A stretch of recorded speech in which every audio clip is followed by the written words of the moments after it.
प्यारे दोस्तों, कभी आपने सोचा है एक रोटी किसी भूखे को देना या नंगे पांव किसी अनजाने को अपनी चप्पल दे देना, क्या यह सब वाकई लौटता है?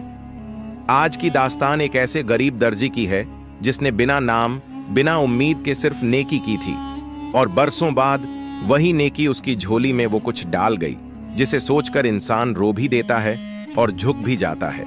तो दिल थाम कर देखिए, नेकी कभी झाया नहीं होती। एक सच्ची कहानी, एक रूहानी सफर। और हाँ, वीडियो को आखिर तक जरूर देखना और चैनल को सब्सक्राइब करना मत भूलना।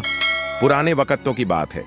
एक दूर दराज के गांव में मिट्टी की दीवारों से बना एक साधारण सा घर था।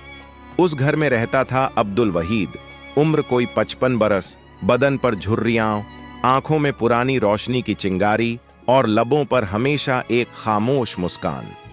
उसका पेशा दर्जी का था। पुराने सिलाई मशीन की घरघराहट में ही उसकी दुनिया बसती थी। वही मशीन जो उसके वालिद ने उसे बतौर विरासत दी थी और जिसके जरिए वहीद ने अपनी पूरी जिंदगी एक इज्जतदार फकीरी में गुजार दी। गांव में लोग उसे बेपनाह इज्जत देते थे, मगर वहीद खुद हमेशा गुर्बत के साए में रहा। न कोई शिकवा, न कोई फरियाद। अल्लाह की मर्जी में ही सुकून है, ये उसका यकीन था। हर रोज सुबह की नमाज के बाद वहीद अपने छोटे से बरामदे में बैठ जाता, जहां एक टीन का छप्पर उसके ऊपर से पानी टपकाता था और नीचे एक टूटी चारपाई पर पुराने कपड़े फैले होते। एक रोज की बात है, बारिश बहुत तेज हो रही थी। आसमान से गिरती बूंदों में सर्दी का असर था और रास्ते कीचड़ से भर चुके थे। वहीद उस दिन दुकान नहीं खोल सका, मगर फिर भी दरवाजा खोलकर बरामदे में बैठा रहा। तभी एक नौजवान लड़का कीचड़ से लथपथ हालत में कांपता हुआ उसके पास आ पहुंचा। उसने थरथराते लहजे में कहा, चचा, 2 वक्त से भूखा हूं, कुछ खाने को मिल जाए तो। वहीद ने बिना कुछ पूछे अपनी पुरानी गठरी में से आधी रोटी निकाली और एक मिट्टी के प्याले में ठंडा दूध डालकर उसके सामने रख दिया। बेटा, इसमें शायद जायका ना हो, मगर नियत पाक है, उसने मुस्कुराकर कहा। लड़के की आंखों में आंसू थे। उसने चुपचाप खाना खाया और जाते वक्त बोला, आपकी ये नेकी मैं कभी नहीं भूलूंगा चचा। अल्लाह आपको इसका सिला जरूर देगा। वहीद मुस्कुराया। बेटा, नेकी कभी जाया नहीं जाती। आज तू भूखा है, कल किसी को तू खिलाएगा। यही सिलसिला चले तो दुनिया में कोई भूखा ना रहे। वो लड़का चला गया, मगर वहीद को उसका नाम तक मालूम ना हो सका। कुछ ही महीनों बाद गांव में एक नई हवा चलने लगी। शहर से एक बड़ा प्रोजेक्ट शुरू होने वाला था। गांव की जमीन खरीदकर वहां स्कूल और क्लिनिक बनाए जाने थे। अफवाहें थीं कि एक बहुत बड़ा अमीर साहब खुद गांव आकर इस काम की निगरानी करेंगे। लोग उत्सुक थे, परेशान भी, कहीं जमीन छिन न जाए। एक दिन बड़ी बड़ी गाड़ियों का काफिला गांव में दाखिल हुआ।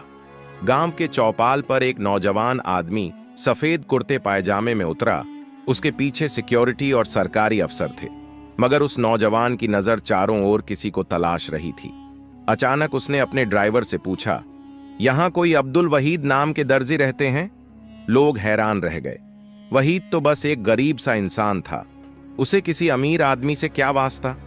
कुछ ही देर में वहीद को बुलवाया गया। वो अपनी सिली हुई झोली संभालते हुए आया, कपड़े से गर्द झाड़ते हुए। उसकी आंखें अब भी वही सादगी और सुकून की तस्वीर थीं। नौजवान ने उसे देखकर झुककर सलाम किया और कहा, चचा, आपको याद है वो दिन जब एक भूखा लड़का आपके दर पर आया था? वहीद चौंका, ध्यान लगाया, फिर उसकी आंखें भीग गईं। बेटा, तू वही है? जी चचा, आज मैं इस गांव में स्कूल और अस्पताल बनवा रहा हूं, मगर सबसे पहले जो जमीन रजिस्ट्री होगी वो आपके नाम की होगी और जो पहला इंसान इस स्कूल में पढ़ाने आएगा वो आपके हाथों से चाय पिएगा। सन्नाटा छा गया। वहीद की आंखों से अश्क बह निकले। पूरे गांव ने देखा, वो नेकी जो किसी ने सुनी तक नहीं थी, आज हवा में ताली बनकर गूंज उठी। वहीद ने सिर्फ एक भूखे को खाना दिया था, मगर उसका सिला अल्लाह ने कुछ ऐसा अता किया जो हर गरीब के दिल को रोशन कर गया। गांव में कुछ भी छुपा नहीं रहता और जब बात इज्जत या जमीन की हो तो हवाएं भी कान लगाकर सुनती हैं। वहीद की नेकी का सिला देखकर जहां एक तरफ पूरे गांव में नरमी और मोहब्बत की लहर फैल गई थी, वहीं दूसरी तरफ कुछ दिल ऐसे भी थे जिनमें हसद और खुदगर्जी की आग सुलगने लगी थी। रामबिलास पटवारी, जो गांव के कागजात पर सालों से अपनी कलम का राज चला रहा था, उस दिन के बाद से बेचैन रहने लगा। वो समझ गया था कि अगर ये लड़का, जिसे अब सब शहर वाला मालिक कहने लगे थे, सीधे वहीद से राब्ता रखेगा तो उसकी पुरानी चलती हुई चालबाजियां अब नहीं चलेंगी। पटवारी हर हफ्ते गांव वालों की जमीनों में थोड़ा थोड़ा फेर बदल कर अपनी जेबें भरता रहा था। उसने देखा कि वहीद की जमीन अब कीमती हो गई है और अगर वो स्कूल या अस्पताल की जमीन बन गई तो उसका हाथ वहां से कट जाएगा। एक रात रामबिलास ने गांव के 2 और लोगों को बुलाया, हरिराम बनिया और छेदीलाल यादव। दोनों ही गांव के रसूखदार मगर लालची लोग थे। तीनों ने मिलकर एक चाल सोची। देखो भाई, अगर वहीद की जमीन उसके नाम रह गई तो समझो सबके हाथ खाली। हमें उसे बेइज्जत करके गांव से बाहर करना होगा, फिर वो लड़का खुद ही किसी और से डील करेगा। पटवारी ने कुटिल मुस्कान के साथ कहा। मगर बेइज्जत कैसे करेंगे? वो तो नेक इंसान है, सब उसकी इज्जत करते हैं। हरिराम ने पूछा। इज्जत? हाँ, इज्जत तो मिट्टी में मिलाते देर नहीं लगती, छेदीलाल बोला।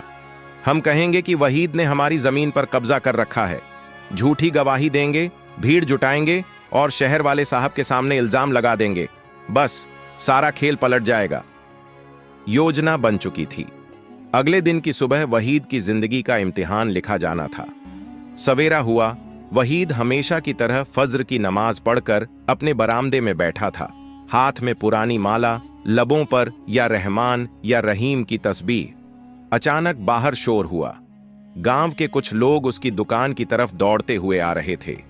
एक ने आकर चिल्लाया, अरे वहीद मियां, पटवारी जी और कुछ लोग कह रहे हैं आपने उनकी जमीन पर कब्जा कर लिया है। वहीद की आंखों में हैरत भर गई। मगर ये कैसा इल्जाम है भाई? मेरी तो जिंदगी की पूंजी बस यही 2 गज जमीन है जो वालिद की निशानी है। भीड़ बढ़ती गई और इल्जामों की बौछार तेज होती गई। धोखेबाज, चालबाज, बनावटी नेक इंसान, ऐसे अल्फाज फिजा में गूंजने लगे और वहीद की आंखों में पुरानी बेबसी उतर आई। शाम को शहर से आए नौजवान को भी ये बात पता चली। उसे एक अधूरी रिपोर्ट दी गई जिसमें लिखा था कि अब्दुल वहीद जमीन विवाद में लिप्त हैं और गांव में उनकी इज्जत संदिग्ध है। वो नौजवान थोड़ी देर के लिए खामोश हो गया। उसने वहीद को चुपचाप बुलवाया। वहीद आया, सर झुकाए, बदन पर पुराना कुर्ता और हाथ में झोला। चचा, आपने कुछ गलत किया है क्या? लड़के ने बहुत अदब से पूछा। वहीद की आंखों से एक बूंद टपकी। बेटा, इस उम्र में क्या मैं अपना जमीर बेच दूंगा? अगर तू समझता है कि मैंने गुनाह किया है तो बिना सफाई दिए चला जाऊंगा, लेकिन याद रख, नेकी की राह कांटों से भरी होती है। वो लड़का खामोश रहा, मगर उसकी आंखें गवाही दे रही थीं कि उसे यकीन था ये इल्जाम झूठा है। उसी रात उसी नौजवान ने गांव के रिकॉर्ड निकलवाए और कलम लेकर एक कागज पर कुछ लिखने बैठ गया। अगले दिन सुबह जब लोग चौपाल पर जमा हुए तो एक ऐलान हुआ, ऐसा ऐलान जिसने पूरे गांव को हिलाकर रख दिया।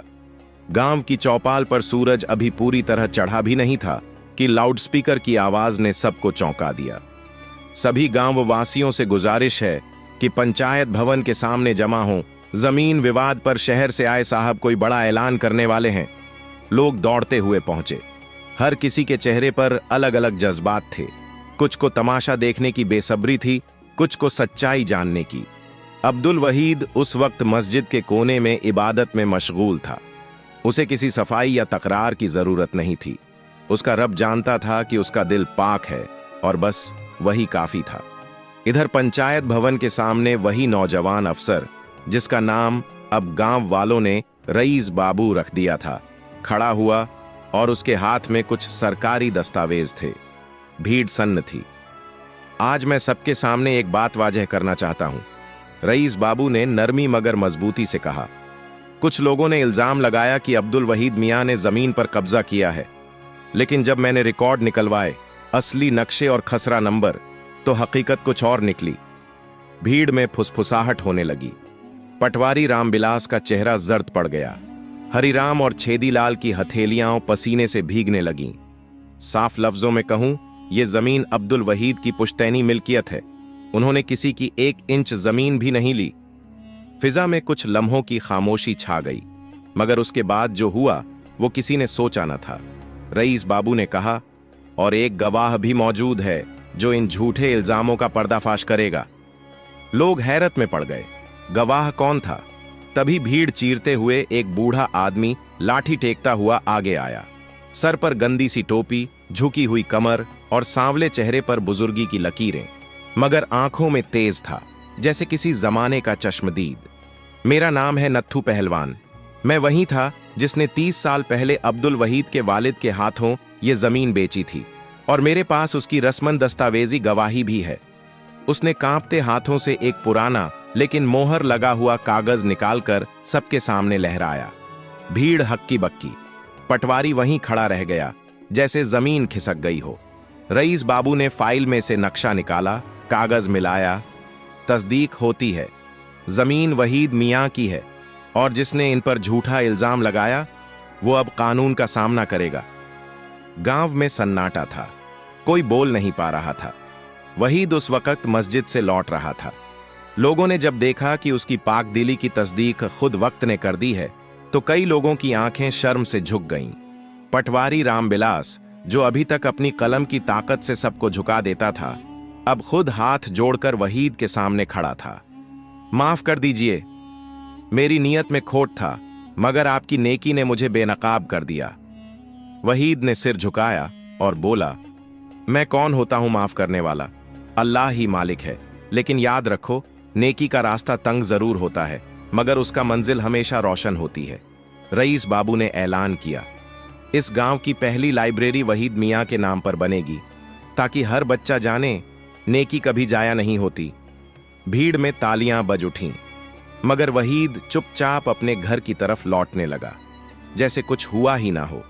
मगर अल्लाह के फैसलों में जो गहराई होती है वो इंसानी सोच से कहीं आगे है। बरसों से चुपचाप सिलाई करते हुए अब्दुल वहीद की जिंदगी जैसे एक सीधी लकीर सी रही थी, जिसमें न कोई शोर था न कोई शिकायत। मगर अब जैसे वक्त खुद उसकी दहलीज पर दस्तक दे रहा था।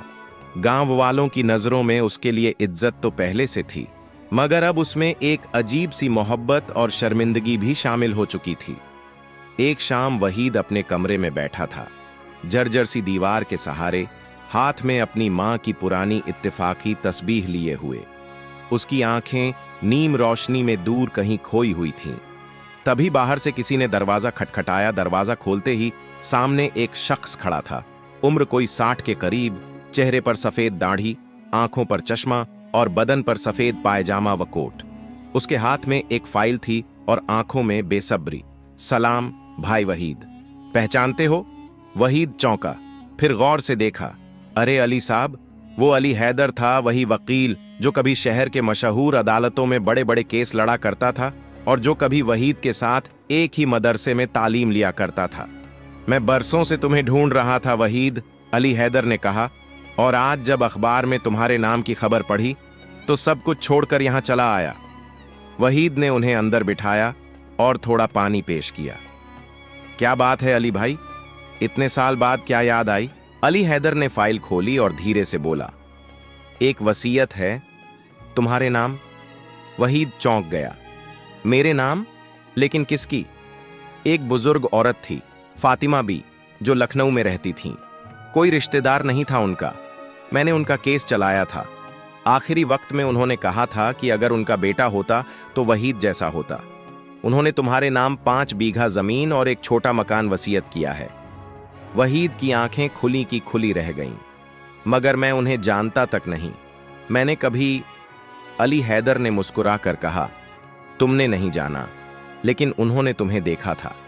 कोई 15 साल पहले जब तुम लखनऊ में अपने किसी मरीज के लिए चंदा जमा करने गए थे, तुमने उनकी दुकान के बाहर एक फटेहाल बूढ़े को अपनी चप्पल दे दी थी और खुद नंगे पांव लौट गए थे। वो औरत उस रोज वहीं दुकान पर थी। उन्होंने कहा था, ऐसा इंसान ही मेरी दौलत का हकदार है। वहीद की आंखों से आंसू निकल आए। यादें किसी पुरानी दराज की तरह खुल गईं। उसमें धूल थी, मगर सुगंध भी थी। अली भाई, मैं उस वक्त कुछ नहीं सोच रहा था, बस जो दिल ने कहा कर दिया। यही तो नेकी होती है वहीद, अली ने गहरी आवाज में कहा, जो बिना इरादे के की जाए और अल्लाह उसका हिसाब अपने अंदाज से रखता है। अली हैदर ने वहीद के सामने कागज रखे। बस यहां दस्तखत कर दो और कल चलो मेरे साथ लखनऊ। वो जमीन और मकान अब तुम्हारा इंतजार कर रहे हैं। वहीद की उंगलियां कांप रही थीं, मगर दिल में सुकून था, वो सुकून जो सिर्फ रब की तरफ से आता है। गांव वालों को जब ये बात पता चली तो एक बार फिर चौपाल पर चर्चा गर्म हो गई। अब वहीद के सामने वो पटवारी तक सिर झुकाकर चलता था, मगर वहीद अब भी वहीं था, उसी टूटी चारपाई पर बैठा, उसी बरसों पुरानी मशीन पर सीता हुआ और हर रोज तस्बीह करते हुए सिर्फ इतना कहता, नेकी का हिसाब इंसान नहीं करता, रब करता है और उसका हिसाब बहुत बेहतरीन होता है। सुबह की नम हवाओं में लखनऊ की गलियां कुछ अलग सी मालूम हो रही थीं। हर तरफ शहरी चहल पहल, मगर उस भीड़ के बीच वहीद का दिल अब भी उसी गांव के पुराने दरख्तों से बंधा हुआ था। हाथ में छोटा सा बस्ता, सिर पर पुरानी टोपी और साथ में अली हैदर साहब वकील और पुराने दोस्त। जब दोनों लोग कचहरी पहुंचे तो दस्तावेजी तस्दीक पूरी की गई। फिर वे लोग उस मोहल्ले में पहुंचे जहां फातिमा बी का मकान था। एक छोटा मगर सलीकेदार घर, दरवाजे पर पीतल की चिटकनी और खिड़की से झांकती हुई बेलें। अली हैदर ने वहीद को चाबी सौंपी। अब ये सब तुम्हारा है, मगर अंदर कुछ ऐसा है जो मैंने खुद भी आज तक नहीं छुआ। फातिमा बी ने हिदायत दी थी कि तुम आओगे तभी वो चीज तुम्हें सौंपी जाएगी। वहीद ने दरवाजा खोला। अंदर सादगी थी, जैसे किसी फकीर का बसेरा रहा हो। दीवारों पर कुछ तस्वीरें, अलमारी में पुराने किताबों की खुशबू और एक कोने में लोहे का छोटा सा संदूक। वहीद ने धीमे से संदूक खोला। उसमें पुराने दस्तावेजों के साथ एक मखमली कपड़े में लिपटी चिट्ठी रखी थी। चिट्ठी के ऊपर लिखा था, जिसने बिना पहचान के मदद की उसके लिए। वहीद ने कांपते हाथों से वो चिट्ठी खोली। बेटा, जब तूने मेरी आंखों के सामने उस फटेहाल बुजुर्ग को अपनी चप्पल दी थी तो मुझे लगा जैसे रब खुद किसी इंसानी रूप में उतर आया हो। मैं बहुत अमीर थी, मगर उस रोज तेरा जुल्फों से भीगा चेहरा मेरी रूह को झंझोड़ गया।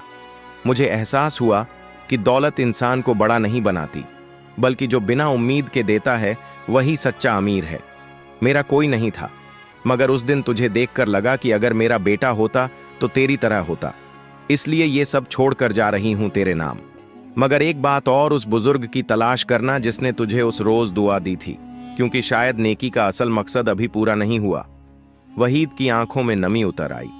उसे अब वो मंजर याद आ गया, लखनऊ की सड़क पर नंगे पांव चलता हुआ वो दिन, और वो बूढ़ा आदमी जो कांपती आवाज में कह रहा था, बेटा, अल्लाह तुझे कभी मोहताज ना करे। अली हैदर ने देखा कि वहीद की आंखें किसी गहरे समंदर सी गीली हो गई थीं। कौन था वो बुजुर्ग? अली ने पूछा। मैं नहीं जानता, बस इतना याद है कि उसके चेहरे पर एक नूर था और उसने जाते जाते मुझे सिर्फ दुआ दी थी। वहीद को अब एक और मकसद मिल चुका था, उस अनजाने बुजुर्ग को ढूंढना जिसने उसकी नेकी को एक ऐसी दुआ में बदल दिया था जो आज बरसों बाद भी फल दे रही थी। अगले दिन सुबह वहीद एक पुराना सा बैग लेकर लखनऊ की तंग गलियों में निकल पड़ा। पूछता रहा हर नुक्कड़, हर चाय की दुकान, हर मस्जिद के कोने से, और तभी चौक बाजार के पास एक पुराने हकीम की दुकान के पीछे एक साया बैठा दिखा। सफेद दाढ़ी, झुकी कमर, कांपते हाथ और आंखें जो मानो हर चेहरे को बरसों से पड़ती आ रही हों। वहीद ठिठक गया। दिल ने कहा यही है। वो जबान बोलने से पहले रुक गई, मगर उस बुजुर्ग ने सर उठाकर वहीद की तरफ देखा और धीमे से मुस्कुराया। आ गए बेटे। आखिरकार चौक बाजार की उस पुरानी गली में हवा जैसे थम गई थी। वहीद के कदम जहां रुके वहां वक्त भी जैसे ठहर गया। सामने बैठा वो बूढ़ा शख्स, झुका बदन, सफेद दाढ़ी, कांपती उंगलियां, मगर आंखें ऐसी जिनमें बरसों की दास्तानें छुपी थीं। वहीद कुछ पल खामोश रहा, फिर धीमे कदमों से आगे बढ़ा और बुजुर्ग के सामने बैठ गया। आप वही हैं ना, जो उस रोज सड़क किनारे? बुजुर्ग मुस्कुराए, एक ऐसी मुस्कान जिसमें न गिला था न शिकायत, बस तस्लीम और सुकून। तू वही है ना जिसने मुझे अपनी चप्पल दे दी थी और फिर बिना कुछ कहे चला गया?